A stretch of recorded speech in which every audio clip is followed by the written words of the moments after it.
36ኛ ዓመቷን ያከበረችው እመቤታችን ቅድስት ድንግል ማርያም ከስዕሏ ላይ የምትፈሰው ወዟ ነች። መነሻዋ ሳሚያ የምትባል ሴት በአቡነ ሽኖዳ ጊዜ የነበረች የጡት ካንሰርና የሳምባ ካንሰር ታማ ወደ ሆስፒታል ልትሄድ አንድ አባት ቤት የአባ ቢሾይ ቤተ መቅደስና የቅድስት ድንግል ማርያም ቤተ መቅደስ አገልጋይ አንድ ካህን ቤት ታድራለችና የኪዳነ ምሕረት ስዕል አለች እጆቿን የዘረጋችው። እዛች ስዕል ታለቅሳለች።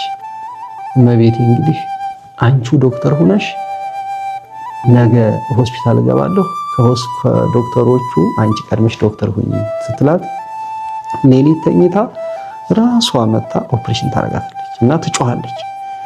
ልትቆርጪው ነው ጡቴን ልትቆርጪው ነው እያለች ምንም ነገር ሳታደርግ እመቤታችን በተኛችበት እጇን ብቻ ስትነካት የጡቷም የሳምባዋም ካንሰር ይድናል። ስትነቃ ጨርቅ ታያለች።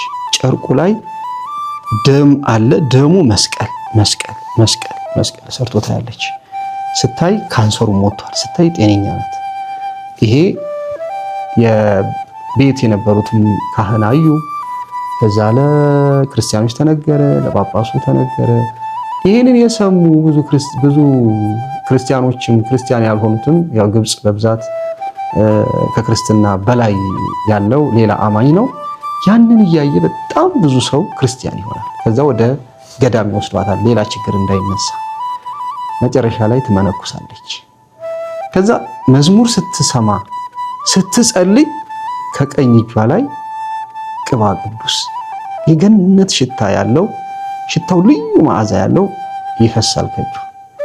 ከዛ ሄደች እዛ ስዕሏ ላይ እመቤቴ እኔ ፍጡር ነኝ፣ ይሄ ለኔ አይገባኝም፣ ወደ ስዕልሽ መልሽው ብላ ጸልያለች።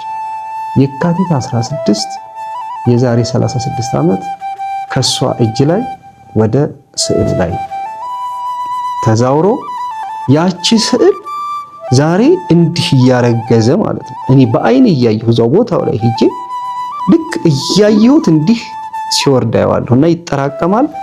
በብርጭቆ እያደረጉ በዚች እያደረጉ ከመላው ዓለም ለሄደ ይችን ይሰጣሉ። ከደረሰው አንድ ሰው 2 3 ካልደረሰው ግን አንድ ማግኘት አለበት ብለው ይሰጣሉና ይህንን በአይኔ አይቼ መጣሁ። ዛሬ ካንሰር፣ ኩላሊት፣ ጉበት በመውለድ በተለያየ ነገር ውስጥ ያሉ ሰዎች በዚች